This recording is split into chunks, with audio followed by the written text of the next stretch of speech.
নমস্কাৰ বন্ধু বান্ধৱীসকল, আহি গলো নতুন এটা ভিডিঅ'লৈ আপোনালোকৰ মাজলৈ। বন্ধু বান্ধৱীসকল, এছামে জুবিন গাৰ্গৰ ন্যায় বিচাৰিছে আৰু এছামে জুবিন গাৰ্গৰ ন্যায় বিচৰা নাই। আৰু যোনসকলে ন্যায় বিচৰা নাই সেইসকল হ'ল কোন জানেনে?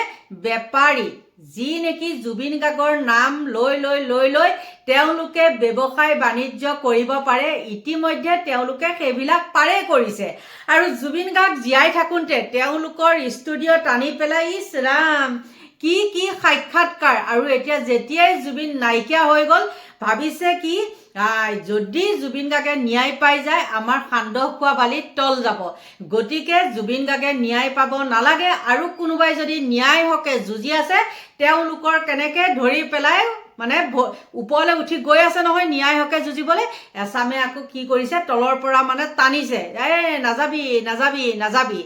ঠিক তেনেকুৱাই এজন সাংবাদিকৰ কথা মই কওঁ। আপোনালোকে দেখিছিলে মই তেতিয়া কৈ আছিলোঁ অতনু ভূঞাই একদম জুবিন গাৰ্গৰ সেই মানে কি বুলি কয় চৰিত্ৰ হনন কৰি এতিয়া কিবা চিনেমা এখন হেৰি কৰি আছে। এই কিবা গাহৰি খোৱা, এই কিবা খোৱা, এইবিলাক কৰি তেওঁ ইতিমধ্যে চিনেমা এখন কিবা কৰি আছে। সেইটো এটা ব্যৱসায়। তেওঁ খুব একদম সেইকেইদিন কি কৰিলে পিন কৰি একদম জুবিন গাৰ্গৰ চৰিত্ৰ হননত লাগি গ'ল নহয় জানো।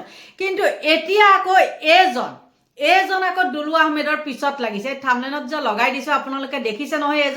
এইজনৰ ভিডিঅ' মই সিদিনাখনো দিছিলোঁ, যিজন নেকি একদম এটা মহা ধুৰন্ধৰ হয়। এই ধুৰন্ধৰে সিদিনাখন আহ ফালি দুলু আহমেদৰ কথা যি ধৰণে প্ৰকাশ কৰিছিলে, দুলু আহমেদৰ চকুত সেইটো পৰিছিলে, সেই পোষ্টটো পৰিছিলে। তেওঁ কি কৰিছে সেইটো প্ৰিণ্ট কৰি থৈছিলে। আৰু যেতিয়াই দুলু আহমেদে উভতি ধৰিলে তেওঁ কাৰো কিন্তু নাম প্ৰকাশ কৰা নাছিলে দেই। দুলু আহমেদে কাৰো নাম প্ৰকাশ নকৰাকৈ তেওঁ সেইটো তাত শ্বেয়াৰ কৰি থৈছিলে। আৰু শ্বেয়াৰ কৰাৰ পিছতে তেওঁ চকু পৰি গ'ল। মানে কিবা কয় নহয় চোৰেহে চোৰৰ ঠেং দেখে, ঠিক তেনেকৈ এই অনুপম চক্ৰৱৰ্তী এইটোৰ চকুত পৰি গ'ল। পৰি যোৱাৰ লগে লগে তেওঁ এতিয়া আকৌ কি কৰিছে উল্টা বাগি মাৰিছে। কিন্তু এটা কথা ক'ব লাগিব, দুলু আহমেদে কেতিয়াও কোৱা নাছিলে যে ছিংগাপুৰৰ ঘটনাটো মই সমাপ্ত কৰিছোঁ বুলি তেওঁ কোৱা নাছিলে। তেওঁ স্পষ্টকৈ কৈছিলে যে মই ছ'চিয়েল মিডিয়াত জুবিনৰ হৈ পেলাই একো মানে বক্তব্য নাৰাখোঁ, এইটো কথা কৈছিলে। আৰু তেওঁ কিয় ক'বলৈ পালে সেই কথাটো, কাৰণ এটা লাইভ দেখিছিলে, সংবাদমেল এখন দেখিছিলে। আৰু সেই সংবাদমেলখন ফৌ আলুগুটি একো নাইকিয়া। যিখন সংবাদমেলত থাকিব লাগিছিলে ন্যায় হকে কথা, আৰু সেই সংবাদমেলখনত আছে আলুগুটি মানে কিবা আলুগুটি কচুগুটি পুৰা পিটিকা। গতিকে যিজনে নেকি ক'লে, আকৌ এটা ক'ম বাৰু, মই নোকোৱাকৈ নাথাকোঁ, সেইখিনিও ক'ব লাগিব বাৰু, সেই চেপ্টাৰটো বেলেগকৈও ক'ম।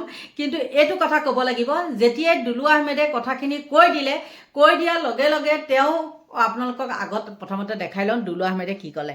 স্পষ্ট কৰিছোৱে এইটো মই কৈছোঁ যে মই জুবিন গাৰ্গৰ নামটো আৰু মই ফেচবুকত মই নিদিওঁ, কিন্তু মই ন্যায় যুদ্ধ তাতকৈ দুগুণে কৰি যাম বুলি কৈছোঁ। অহা পৰহিলৈ আমি PIL ফাইল কৰিম। 11গৰাকী কিয় চাৰ্জশ্বিটত নাম নাহিব, তদন্তত নাম নাহিব, এইটো মই নিজে কৈছিলোঁ। আৰু মোৰ কালিৰো পোষ্ট চাব, পৰহিৰ পোষ্ট চাব, প্ৰশ্নই নাহে। এইটো সুধিব লগা কথাই নহয়।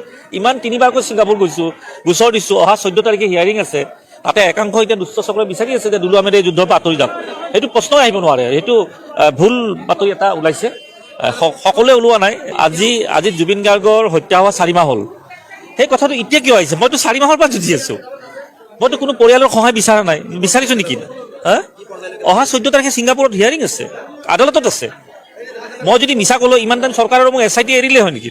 মই কৰা গোচৰ আৰু যিটো ছিংগাপুৰ পুলিচে প্ৰথমৰ পৰাই কৰি আছিলে, অহা 14 তাৰিখে যেনেকুৱা আমাৰ অসমৰ আদালতত আৰম্ভ হৈছে, ছিংগাপুৰৰ আদালততো অহা 14 তাৰিখে প্ৰথম শুনানি হ'ব। আৰু মই কোনো পৰিয়ালৰ সহায় বিচৰা নাই। আৰু কোনোবাই কৈছে মই পৰিয়ালক আক্ৰমণ কৰিছোঁ। মই কি আক্ৰমণ কৰিব লগা আছে? মই উপদেশ দিছিলোঁ যে যদি ছিংগাপুৰৰ গোচৰটোত আপোনালোকে সোমাব বিচাৰে পৰিয়ালৰ লোক, নোযোৱাকৈ ইয়াৰ পৰা সোমাব পাৰে। তেখেতসকলে শুনা নাই, ভাল কথা। চৰকাৰক প্ৰশংসা কৰিছে, ৰাইজে বেয়া পাইছে। যিখন চৰকাৰৰ বিৰুদ্ধে আমি ন্যায় বিচাৰি আছোঁ সেই চৰকাৰখনক যদি পৰিয়ালৰ লোকে প্ৰশংসা কৰে, ৰাইজে বেয়া পাইছে। আৰু মই ৰাইজৰ বেয়া পোৱা কথাখিনি মই মুখেৰে কৈছোঁ, তাততো একো ভুল কৰা নাই। আকৌ কওঁ, এই যুদ্ধ শেষ মুহূৰ্তলৈ চলিব। ছিংগাপুৰত জাহাজত থকা 5গৰাকী যেনেকৈ জেলত আছে, সেই 11গৰাকী এটা নহয় এটা দিন অসমত আহিবই লাগিব, গ্ৰেপ্তাৰ হ'বই লাগিব। এইটো মোৰ দাবী নহয়, অসমৰ ৰাইজৰ দাবী। এইবিলাক চাওক, অসমৰ গোচৰ কি চলি আছে, কোন অধিবক্তা আছে, মোৰ কোনো ইচ্ছাই নাই এইবিলাকত জানিবৰ কাৰণে। মই খালি এটাই জানো, মই গোচৰ কৰিছোঁ তদন্তৰ বাবে। আৰু সেই গোচৰৰ তদন্ত চলি আছে। গতিকে ইয়াতে চৰকাৰী মইতো ইয়াত গোচৰ দিয়া নাই, মই আয়োগত দিছোঁ। ন্যায়াধীশৰ যিটো আয়োগ আছে তাত মই শপতনামা যোগে জনাইছোঁ একেটাই কথা, 11টা শাস্তি পাব লাগিব, যিখন চৰকাৰে গঠন কৰি দিছে। চৰকাৰে এতিয়া জুবিন গাৰ্গৰ হত্যাটো নিৰ্বাচনী ইছ্যু কৰিব ওলাইছে, নিৰ্বাচনী ইছ্যু কৰি তেখেতসকলে জয়লাভ কৰিব ওলাইছে। এইটো হৈ গ'ল চৰকাৰ, যাৰ বাবে এখন জাহাজত 16 গৰাকী আছিলে, ভাগ ভাগ কৰি 5 গৰাকীক দোষী কৰিছে, 11 গৰাকীক নিৰ্দোষী কৰিছে। কোন দোষী নিৰ্দোষীটো আদালতে কৰিব, মুখ্যমন্ত্ৰী কৰিব নোৱাৰে, বিজেপি চৰকাৰে কৰিব নোৱাৰে। যাৰ বিৰুদ্ধে মই যিটো ভাবিছোঁ মোৰ কণ্ঠ নহয়, কিন্তু অসমৰ ৰাইজে ভাবি থকাটোহে মই গোচৰ কৰিছোঁ।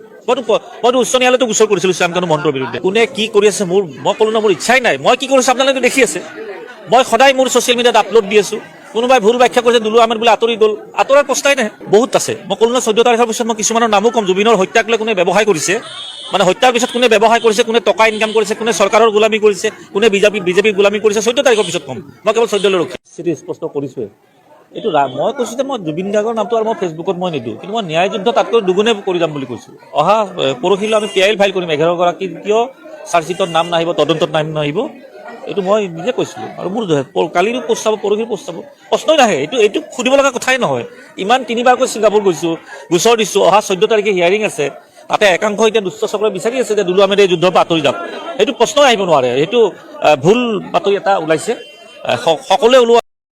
আপোনালোকে দুলু আহমেদৰ সেইখিনি বক্তব্য শুনিলে নহয় জানো?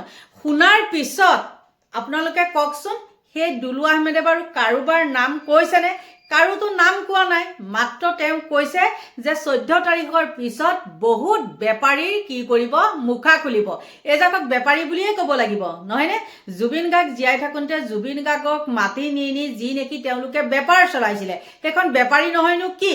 আৰু এতিয়া মৰি যোৱাৰ পিছতো আকৌ এচামে বেপাৰ কৰিবলৈ এৰাই নাই।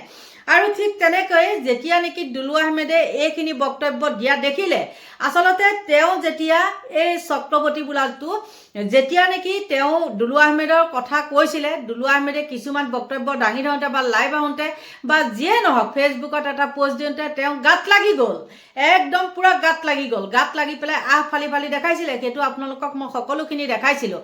কিন্তু তাৰ পিছতে দুলু আহমেদৰ সেই পোষ্টটোৰ পিছতে তেওঁ আকৌ এটা দিলে নহয়, কেনেকুৱা দুমুখীয়া এইটো চাব আপোনালোকে।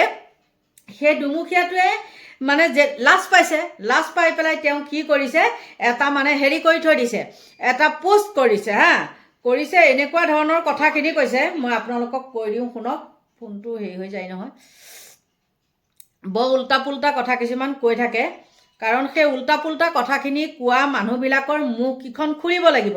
কাৰণ আপোনালোকক চিনাকি কৰাই দিব লাগিব যে জুবিন গাৰ্গৰ লগত কোনে কোনে বেপাৰ কৰি আছে।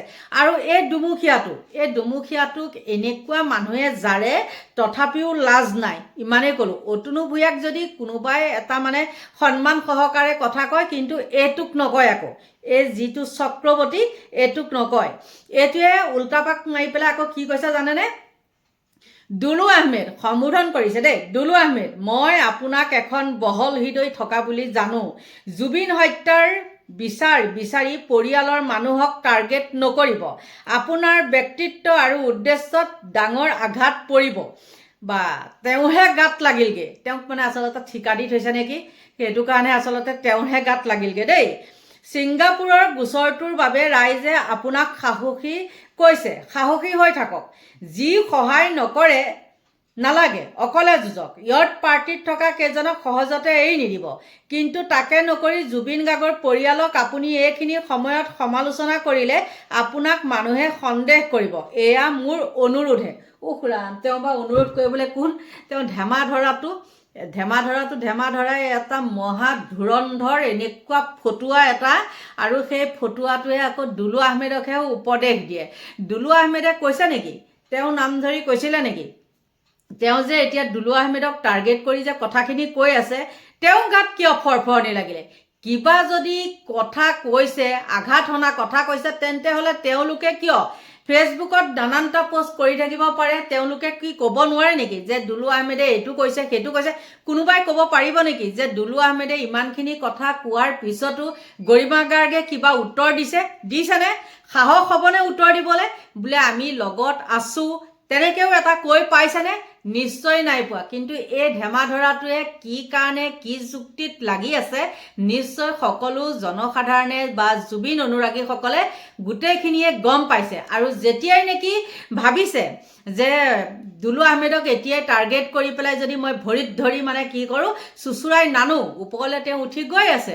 যি হওক নহওক নাজানো, কিন্তু তেওঁ এতিয়া কি কৰিছে তলত মানে ধৰি চুচুৰাইছে, কাৰণ মুখা খোল খাব বুলি। কাৰণ দুলু আহমেদে ইতিমধ্যে প্ৰকাশ কৰিছে যে 14 তাৰিখৰ পিছত, জানুৱাৰী 14 তাৰিখৰ পিছত মই সকলো বেপাৰীৰে মুখা খুলিম। গতিকে বন্ধু বান্ধৱীসকল, এইজন সাংবাদিকে কয়নে বাপৰে কিমানটা চেনেল সলালে এতিয়ালৈকে। কিহৰ কাৰণে বাৰু সলালে? বেপাৰীৰ কাৰণে জানো সলোৱা নাই? আজি ইয়াত মাৰ্কেটটো ভাল নহ'ল সিটোলৈ গ'ল, সিটোত ভাল নহ'ল সিটোলৈ গ'ল, মুঠতে তেওঁ ঘূৰিয়ে আছে আৰু সেইকাৰণে এতিয়া তেওঁ মানুহৰ পৰা পাই আছে। গতিকে বন্ধু বান্ধৱীসকল, আপোনালোকে ভুল বুজিলেও উপায় নাই, যিটো হয় সেইটো কমেই। কাৰণ দুলু আহমেদে কাৰো নাম মেনশ্যন কৰি কোৱা নাই, কিন্তু এই বেপাৰীটোৱে, এই ধুৰন্ধৰ এই অতনু ভূঞাহে আহিছে দেই, সেইটো অনুপম চক্ৰৱৰ্তী বোলাটোৱে কি কৰিছে কথাখিনি উল্টা পুল্টা কৰি থৈ দিছে। আৰু ইফালেও কয় সিফালেও কয়। আমাৰ যে মুখ্যমন্ত্ৰীয়ে কয় বাপৰে মোক ইখন গালতো চৰিয়া সিখন গালতো চৰিয়া, ঠিক তেনেকুৱা হৈছে। আৰু ময়ো লৰালৰিকৈ ভিডিঅ'টো বনোৱা মানে কাৰণে কি হৈছে জানেনে, অতনু ভূঞাও কৈছোঁ, অনুপম চক্ৰৱৰ্তীও কৈছোঁ, যিয়ে নহওক তেওঁলোক একেখালৰে মাছ, দুইটাই একেই কান্ধুলি মাছ, ইফালে সিফালে কৰি থাকে। গতিকে বন্ধু বান্ধৱীসকল, আপোনালোকৰ পৰা লৈছোঁ বিদায়, বাই বাই।